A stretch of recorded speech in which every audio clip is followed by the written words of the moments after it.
Hello and welcome to this week's Argus European Products Wrap with me, Thomas Warner. In this week's wrap, we've got European crude intakes falling to their lowest level in more than 30 years, as well as some unusual trade flows, and a look at the latest news from the world of biodiesel.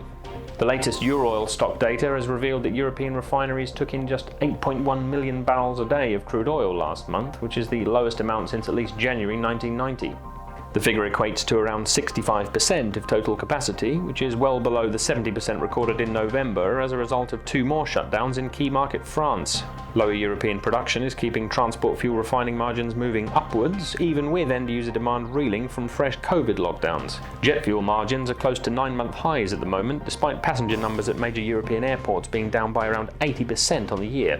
The unusual circumstances have disrupted some typical trading patterns. Gasoline barges are heading up the River Rhine into France, where just 3 of the country's 7 refineries are currently processing crude, and demand for fresh heating oil inland is low despite the cold weather, after many end users refilled their tanks back in spring. Biodiesel prices were trending downward last week, weighed down by a lack of transport fuel demand in northwest Europe.